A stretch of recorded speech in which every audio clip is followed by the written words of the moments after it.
75% chance, 75 to 80% chance of seeing something for the solar eclipse. And the sun is right there with me, and you can watch me forge a knife during a solar eclipse. No matter what happens, it could be just a cloudy day, but still, pretty cool event. I'm using a piece of leaf spring, because leaf spring is just all around the best material for a knife.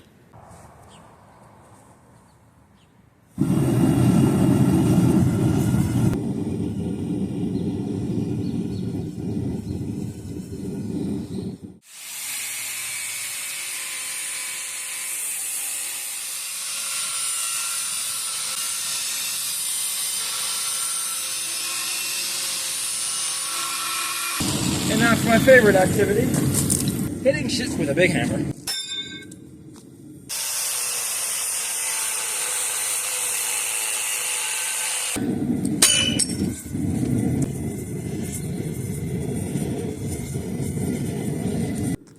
One interesting thing to note is that the steel may look cold.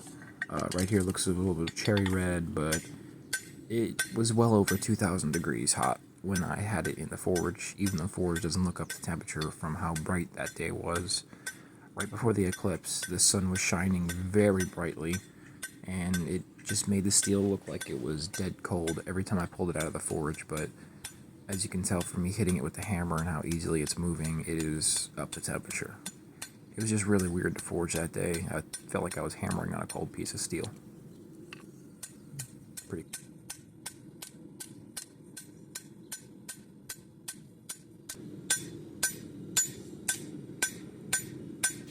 Basically all I'm doing here is flattening out the material. I got the rough dimension of it was 1/4 inch, but I just flattened everything out and off camera as well. Here I am looking out for the eclipse, but I'll explain it in a second. So nothing too crazy, but I just went ahead and flattened the two pieces out. As you can see, this is what they originally look like. They were pretty thick and about maybe 3/4 to 1 inch long. Ordering 1/8 inch. I don't know, I gotta measure it by like maybe 1.25 inches. I gotta get a tape measure on that. Same thing with this one. It was basically thick as shit. And then I just flattened it out and got it skinny and straight all the way through. So the eclipse just started. We're seeing like half the little thingy-majiggy.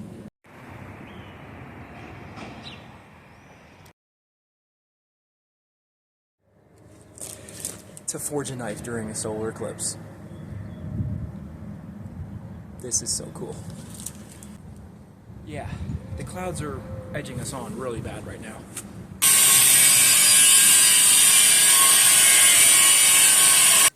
So this was that smaller piece of steel. I just cut it off to about 6 to 7 inches, and then I put a little notch in there to where I can hammer out the handle isolation. You'll see that in a second here.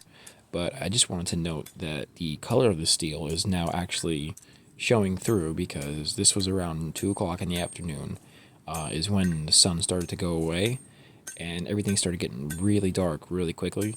So it was really cool to start forging this knife and almost look like a stone cold piece of steel to now forging a 2,000 degree knife.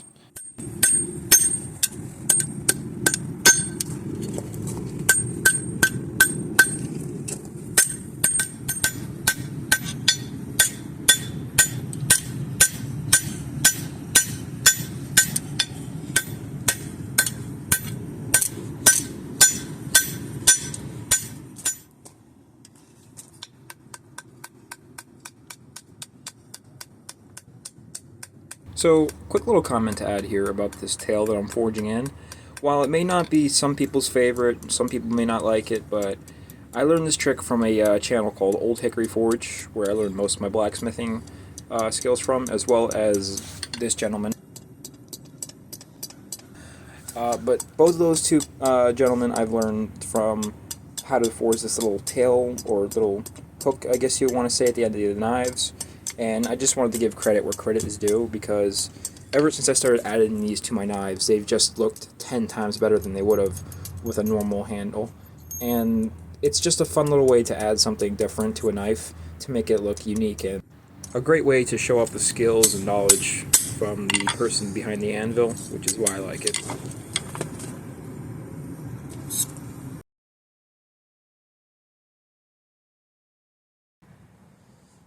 Camera's right there.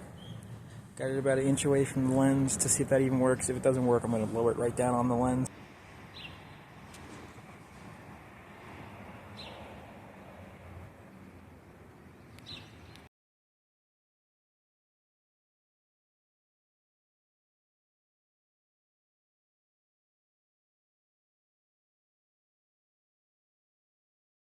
Currently 3:30, and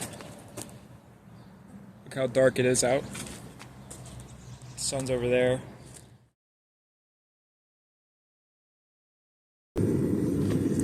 Forged and quenched during a solar eclipse.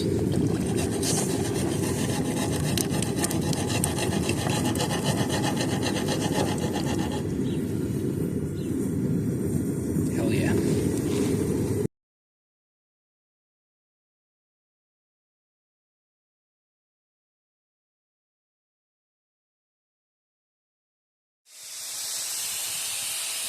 The one thing I forgot to record is stamping the blade, but I just had some regular steel stamps that I stamped in the numbers as well as my logo in with, so didn't miss much, just me hitting steel again with a hammer. So the knives have been inside the oven and got tempered to about 400, straw color.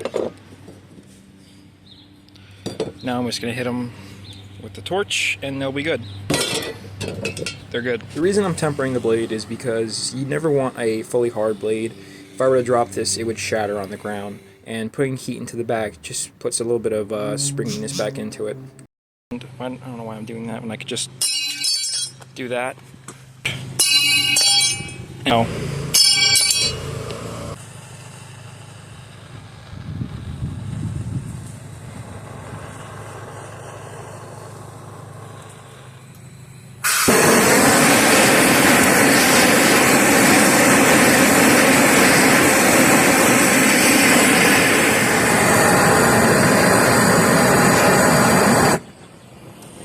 After tempering the handles and making them nice and soft, we're going to be drilling the handles out today on the drill press, so let's get into it. No, don't look over there. I already have a headache.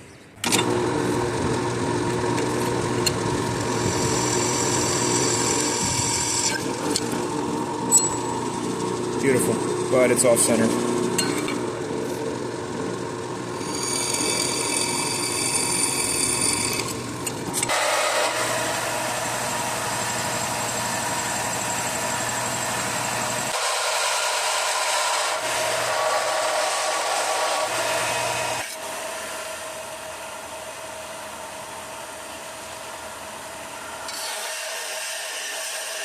Start is over. It's you right now, or else there is no Santa.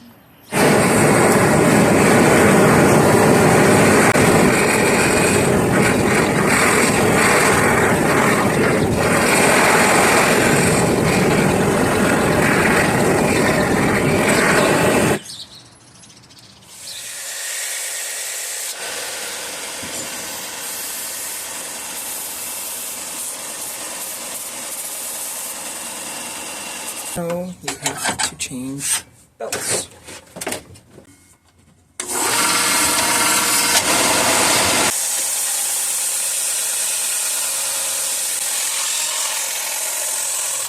Yeah, there we go.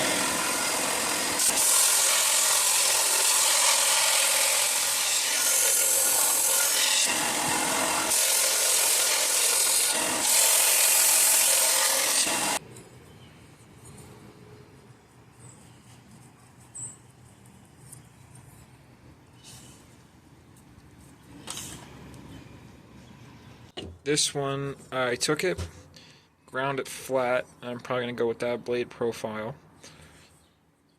This is just a test piece. I'm not really liking it at all.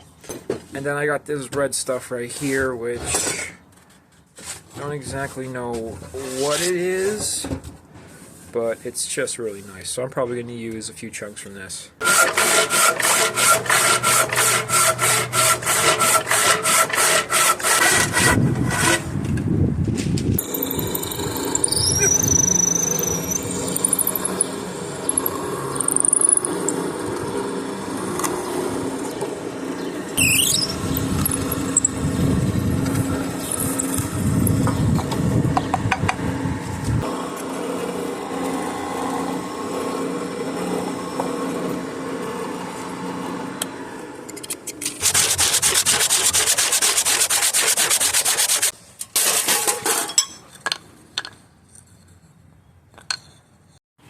Here it is with the handle. Did all that off screen, ground out some contour lines. Now ready for glue up.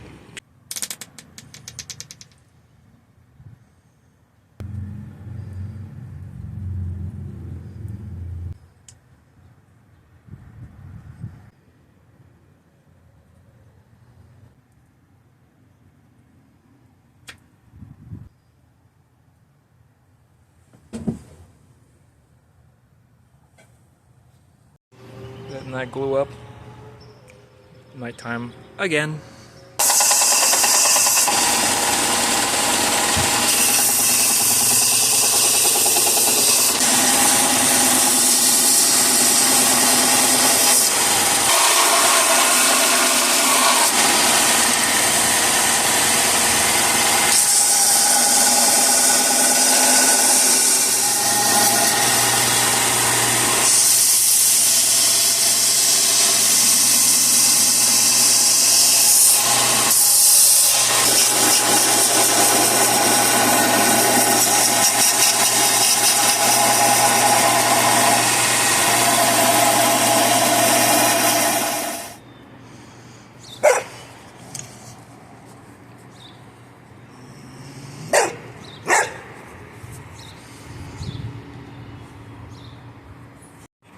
So here they are off the grinder.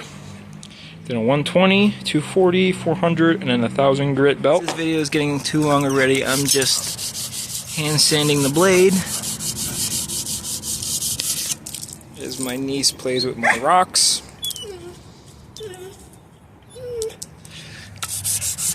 So here's the blade after hand sanding. It's not perfect, but then again, this is going to be a work knife, so I don't need it to be too perfect. I like it.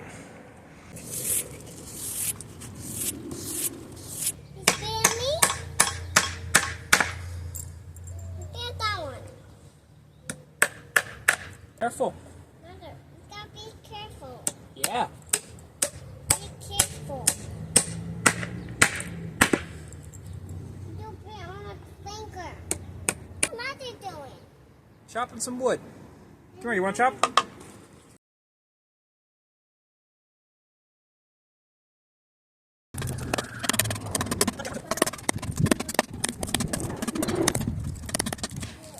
This does not have the weight for a chopper.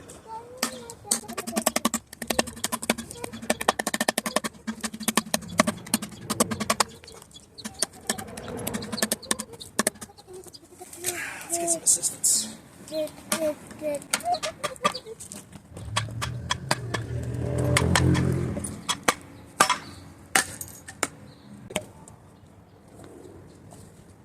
It's a shitty shave, but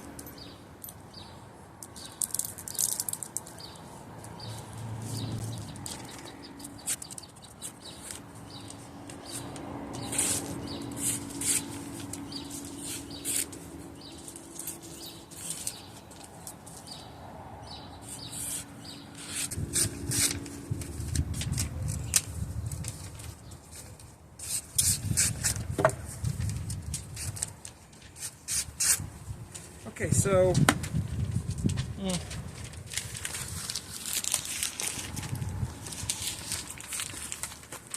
it's an unsharpened blade, by the way.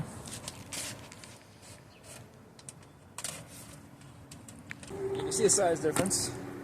This is more a Buschcraft knife for carving and batoning wood. Matter of fact, let's do that.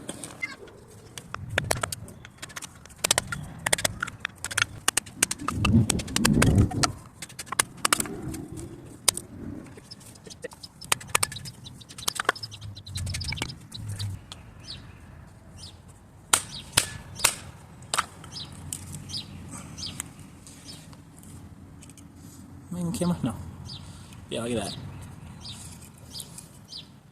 Clean through.